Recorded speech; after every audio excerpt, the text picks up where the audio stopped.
hal yang harus kita lakukan ketika pertama kali berhadapan dengan autis gitu loh, anak autis itu sendiri? Sebenarnya kalau memang dia nggak gimana-gimana, biasa aja gitu. Kecuali kalau dia udah mulai menunjukkan perilaku yang memang agresif, terus impulsif, kayak misalnya dia udah mulai ngedorong gitu.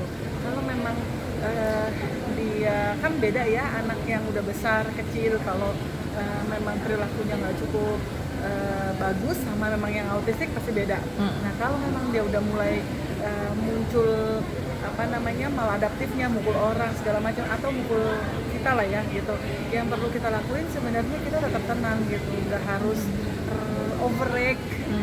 Nah overreaktif itu nggak perlu buat dia, karena semakin kita overreaksi sama dia, dia semakin menjadi sebenarnya gitu.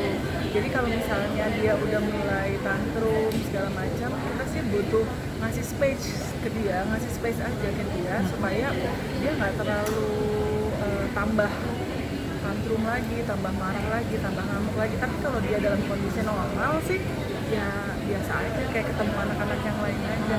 Paling kalau dia udah mulai senyum-senyum sendiri, terus kan suka anak autistik suka gitu-gitu, ya nggak perlu diliatin sih. Biasanya bukan anaknya yang baperan, orang tuanya yang kan kita udah Jakarta tuh sudah menggalangkan ramah autis sudah 5 tahunan lebih ya. Jakarta ramah autis. Sebenarnya kenapa sih harus ramah autis? Kan anak autistik juga perlu ke mall.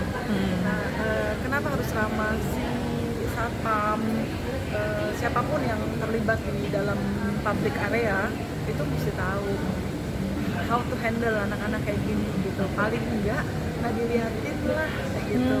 Kan dia suka Iya. ya udah biasa aja gitu. Karena apa?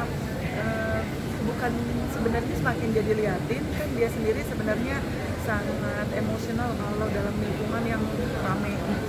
Terus rame dari orang, rame dari suara, apalagi warna-warna kayak gini itu trigger sih buat mereka menjadi sangat emosional gitu, jadi tantrum, gak nyaman. Dan biasanya gak nyaman yang sudah pada puncaknya itu biasanya akan jadi ngamuk, nangis, teriak, jerit, bahkan sampai tantrum gitu.